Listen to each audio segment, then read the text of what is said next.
Point I got to touch on. I had this in a conversation, right?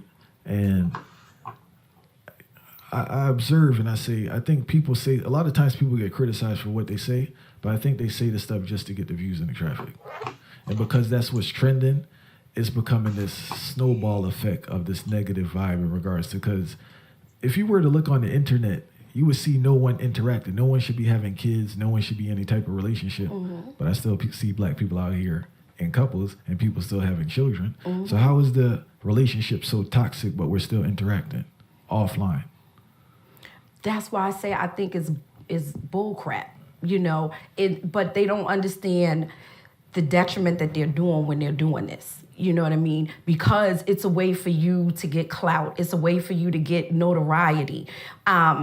It's a wave right now, and I don't understand why. Because black men are the only demographic that you can get online and say. And I've watched a couple of different of these divester women that call black men bullet bags, that we should do post-abortions, when you have black sons, that you don't bring any value to the world. People say that online? Are you kidding me? Yes. What they say they call black men bullet bags? Bullet bags. It's one YouTuber. Her name is Divested Zelot. She is the worst. She is the worst. She said one time that she finds it sexy when a white cop is beating on a black man. Is it a black lady that said this? Absolutely. Absolutely. Wow, that's crazy. Like, wow. I don't know, man. Like, this world is getting worse, man. Literally, it's getting worse. And the thing about that I hate the most about what I see going on is when we see black people basically don't respect other blacks, or they're okay with watching us tear each other down. Like, I can't do that, man. Like, that's not the way it should be. And it's sad to say that when we see we're the only ones doing it, that makes it extra worse. Like, cause it's like, look at everybody else. Look at all the other people out there who don't bash their men. You know, yeah, there's typical problems that we all go through, but they don't bash them and put their men down. And I think it's so common that sometimes they don't even realize what they're doing. And if people could just have some kind of awareness, they realize that there's a lot that we can do, but we don't support blacks in nothing. And that's why we fall. That's why we fail. Because we don't support each other. We don't back up each other. And like, that's the saddest thing I can. It's just so sad. Let's continue, guys. Absolutely, look her up. Absolutely. But this stuff stays online, and it gets thousands and thousands of views, right? So if I say something about the LGBT community, oh, I'm canceled. If you say something about black women, oh, you're canceled. The only people that we can just trash are black men, and nobody seems to care.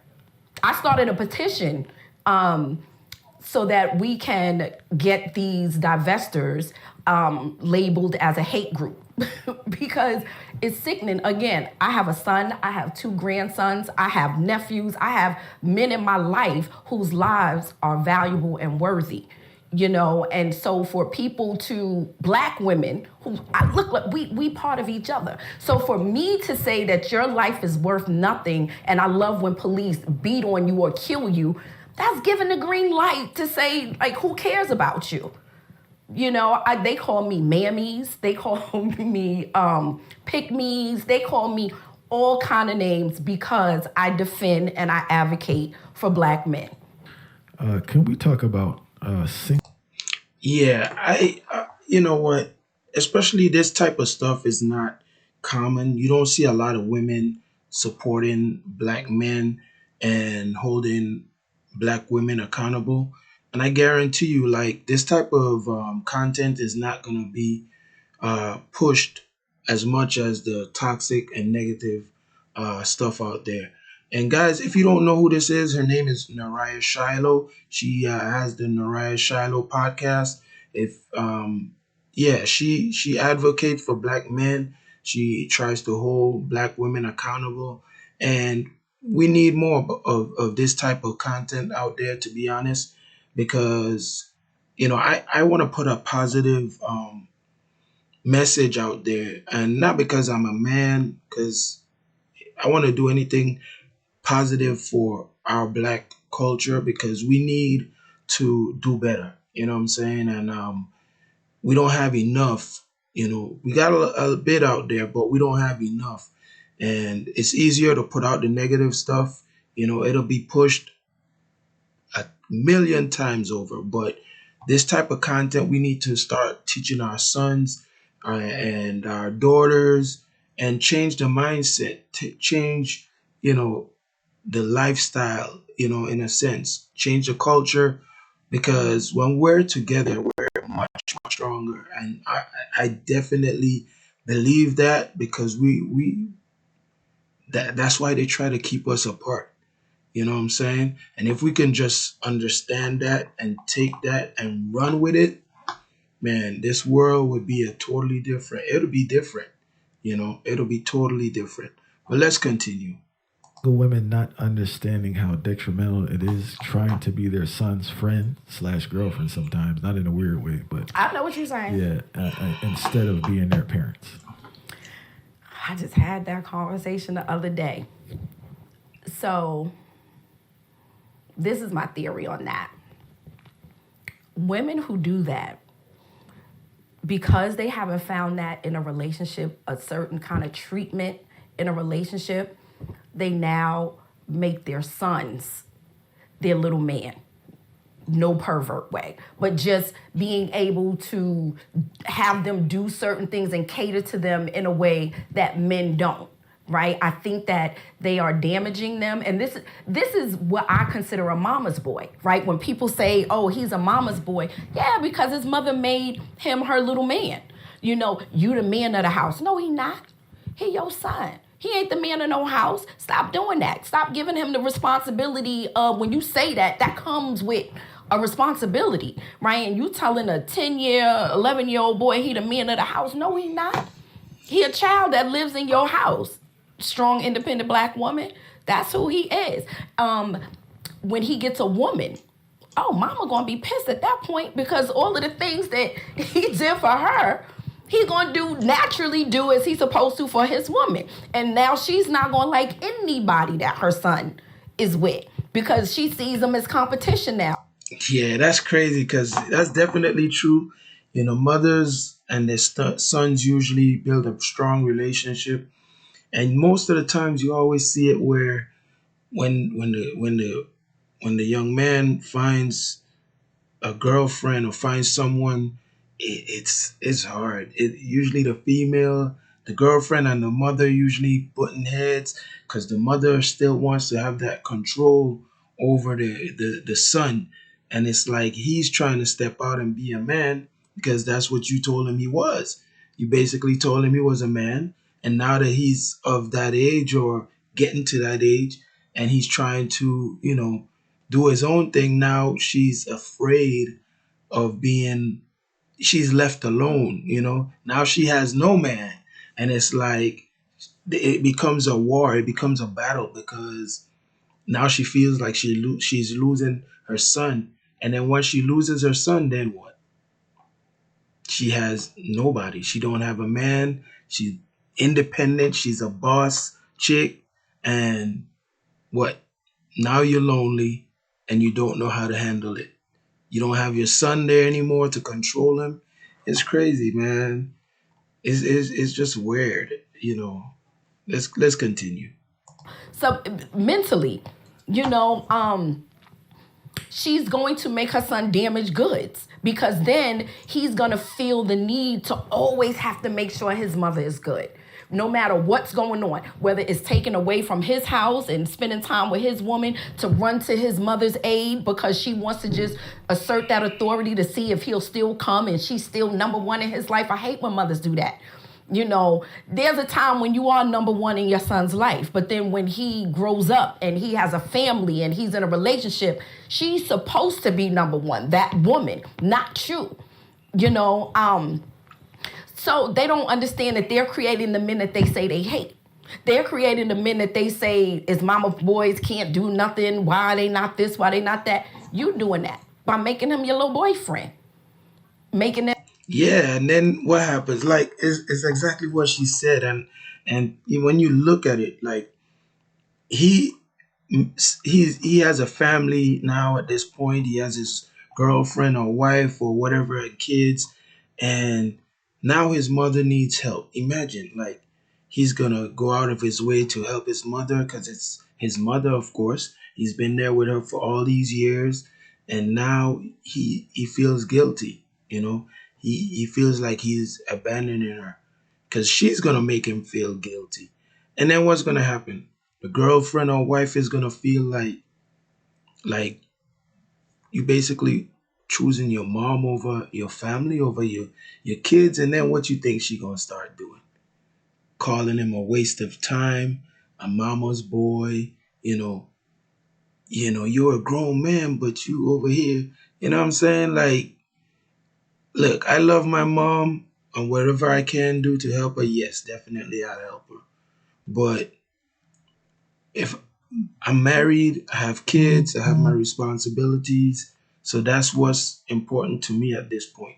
At that point, his mom she should have already, thought about finding someone, knowing that her son is getting older. Eventually, it's going to happen one way or the other, whichever direction it goes, it's going to happen. You can't stop it. So, but they don't think about that stuff because they plan to control him and manipulate him, make him feel guilty, and that's man. Whoa, yeah, this is tough. This is tough, you know. But this is the things that we need to change. You know what I'm saying? It's not gonna change overnight, but we need to think of our future and what's gonna happen and what are we doing to our kids. You know, what are we doing to our black boys, our nephews, our cousins, our whatever grandkids. You know what I'm saying? So, but let's go. Let's continue. I have a girlfriend who brags, my son buys me flowers and he does this and does that. And I'm like, girl, that ain't cute. Is it like Mother's Day? Is it something like limit that? Because now you're making him feel like this is an expectation for you to be happy. He ain't supposed to make you happy. He's supposed to just be compliant with the rules. He's supposed to just do his thing, and that's that. But they don't understand that. But that's because they can't keep a man. So they're creating their right there. And then when he turn 18 and leave, then what? And I think another aspect we need to delve into deeper is that that young man doesn't have the skills he needs to survive in this world. Something crazy. When I was teaching, I'll never forget this, right? A mother came to me asking what to do with her child. And the child was bragging how he just got some sneakers, right? I think he was 16, 17 at the time, failing all his classes, very disrespectful boy. And so I said, is he working? She said, no. So I said, so why is this man getting sneakers? This man is clearly failing all his classes. What type of message are you giving to this young man? But she doesn't understand why she's having a problem. But she can't see how she's contributing. Yeah, they listen, man. I have kids. I grew up with nothing, and kids don't understand the value of the things that you get them. The PlayStations, the anything what that's popular, like the cell phones, they just want it. And at the end of the day, and then you're giving it to them without when they're doing things bad. Like, what do you think you're teaching them? What's the value? They don't understand the value. At that point, they break it, they lose it, and that's money down the drain. Things that you could be doing with that money. But it's all about what's trending and what everybody has and what everybody's wearing, and it's that lifestyle, man. Everybody wants to look a certain way, have everything, and to talk about it, flash it around. And that's really not the stuff that's important in life. And all the stuff that the values and the morals, it gets passed by. Everybody forgets it. The traditions. That's why everything changes over years. Like everything becomes so different. And then you look back and you're like, man, we used to be outside playing, running up and down, playing baseball, going to the basketball court, playing football, stuff like that. And now you look outside, there's no kids outside. They don't even know how to communicate. It's all about, how kids communicate now? They want to show off with the stuff they got. They want to be the popular ones. I mean, being popular has always been a thing, but they want to they just want to be the that kid. You know what I'm saying? That guy. And at the end of the day, everybody wants to be that guy. And then if they don't feel like they're that guy or they're not getting the attention they expected to get, then they get depressed. They don't know how to deal with the peer pressure, the pressures that you know what I'm saying? And they don't even have the time be focusing on their schoolwork, none of that stuff. But that's another topic. But let's continue. To this man's behavior. And that's why I said they are pushing into the world the men that they say they hate. Because reward without works is like what? What's the reason? That's the thing. Say that again. Reward without man, works. That's what takes place. It's creating confusion in their mind. Exactly. So if my mother did it, then when I get with this woman, yeah, she gonna do it too. I don't have to I'll buy some flowers, I'll take out the trash, but I don't really have to give my 100%. I don't know how to give my 100%. This is my 100%. Because this is what I did for 18 years. And there's another thing too, man, that they're missing out on. I give thanks for my father. They don't know how to figure things out, but they don't know how to provide. But what's the term I'm looking for? It's not provide. They don't know how to get through hard times because they always get a bailout. Who, the sons? The sons, yeah. right? That's the thing, that they don't learn how to get through rough times because mommy's always bailing them out. They know in their mind their mother's gonna come save them. Yeah. So they can. Oh my God. Oh my God. Not to throw it out there, but my kids, man, anytime, man, when they don't do the things, they want you to take it easy on them.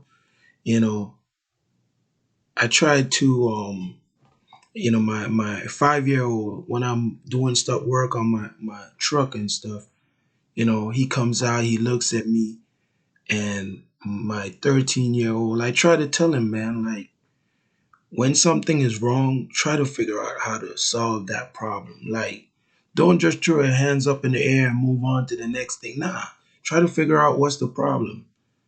It's easy to walk away, but when you can't finish what you started, or can't deal with a problem that you have, you're going to have more problems in life. And then what's going to happen? All the stuff is going to pile up. Then what? Then you have a whole bunch of problems you got to take care of. And that's just life. But if you take care of what the issue is right then, when the other one comes along, you don't have another problem to deal with. You can focus on that one alone, But yeah, I watch my wife. I'm gonna be fully transparent. Like, I watch my wife take care of everything these kids do. They clean their rooms. Like, come on, man. You gotta let them. You gotta. That's what they gotta. They don't do all the stuff we do. They have one job: clean their room and probably a few other things.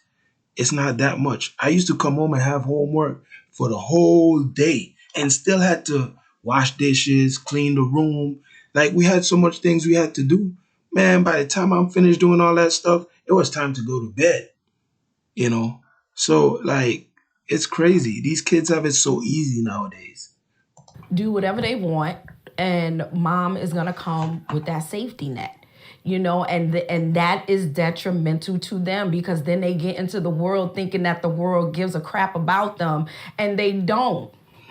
But again, the mom wants to be a savior. You know what I mean? This is her baby. Like, I created, you belong to me. It's a possession thing. So I'm going to do that, and they don't realize how they're harming them. I mean, my son washes dishes, all kind of stuff. Ain't nobody got time. You have to learn how to take care of yourself. Right. And that's why they say mothers raise their daughters and love their sons. So when they loving on their sons, they're just so lenient on them. They get away with murder. He don't have to take out the trash. He don't have to wash a dish. Ask mine. He'll tell you.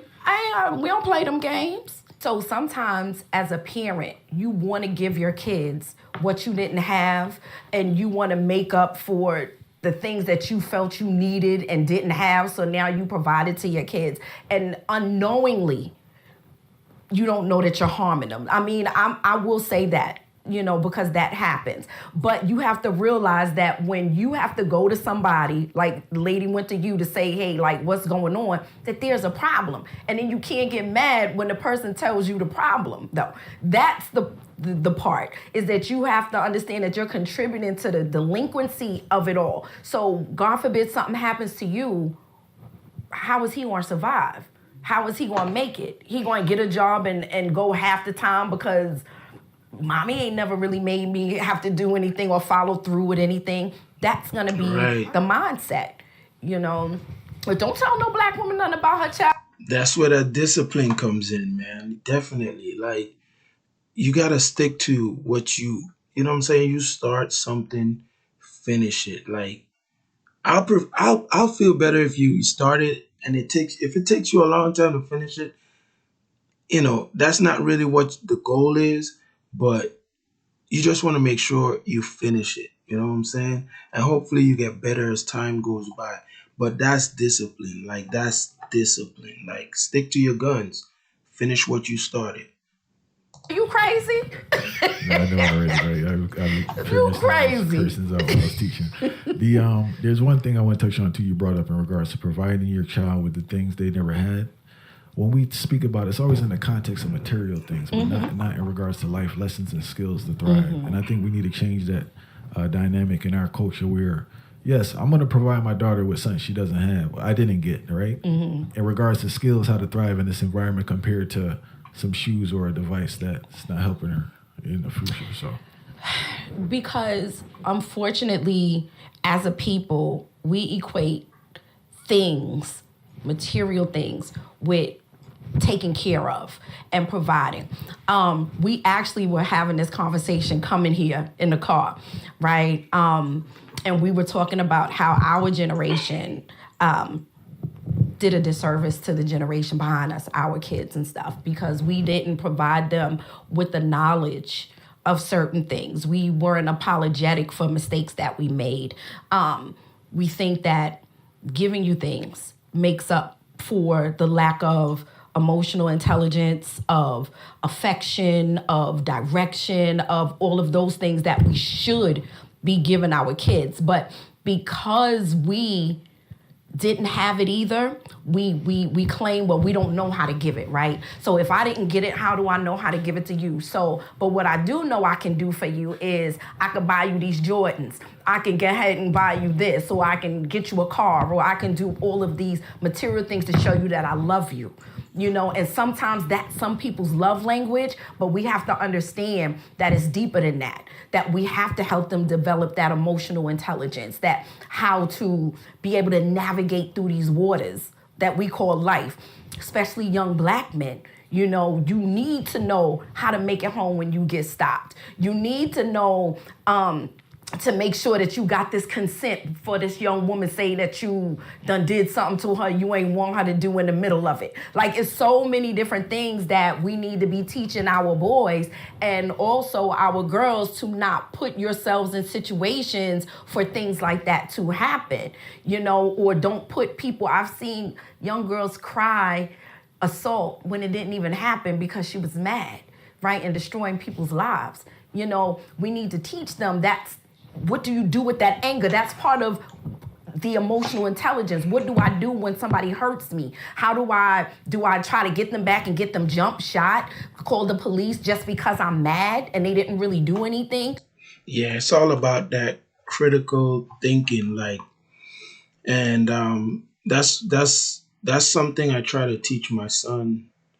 Um, Definitely, like, I ask him questions to see what he'll say, and just to see, it could be as simple as, "What are you thinking about?" Or if I showed him how I want things to be done, and he comes and asks me to do something, I'll say, "Did you do the things? Did you take care of what you needed to take care of for the day?" And he'll be like, "What do I need to take care of it for the day?" I'll be like, what did I show you need to do before anything else?" And then he'll go through a list of stuff. I'll be like, this is supposed to be everyday things. Like, you got to get them thinking, because these kids only think about fun, only when they're ready to eat, they're hungry. They don't think, I get it, like, you're a kid, but we have to prepare them at this young age, because we live in a crazy time, man. We gotta teach them to respect people, because you don't know what people will be going through, especially other kids as well, not just your elders or whatever the case is. And it starts as simple as having manners and saying good morning, good evening, good afternoon, all of that. It's as simple as that. So, that's something we just a lot of that stuff has fallen off. I'm from the islands, and we definitely, when we walk into some, it's good morning, good afternoon, good evening, good night, whatever the case is. Never lose your morals, your values. But in this time, man, people forget, they stop practicing it, and then it dies out.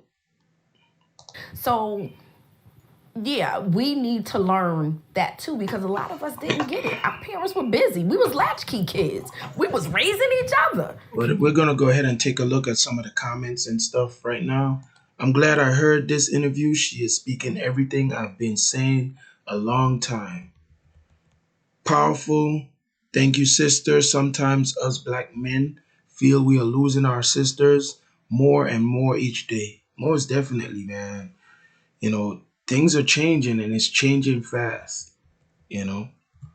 Uh She's speaking facts. I'm glad to see a woman who is telling the truth. She's a breath of fresh air, and and she understands what's going on in this modern world. I feel like it's useful interview, and I feel like more young women and more women needs to hear this type of stuff, so we can drown out all the negative things that are being spoken and said out in the world, because it creates a narrative, and when you hear more of the negative narratives, it becomes a trend. And when it comes to us, trends, we sure do follow trends. So I just want to thank you guys. Don't forget to leave a comment below, and don't forget to subscribe if you didn't subscribe. um Thanks.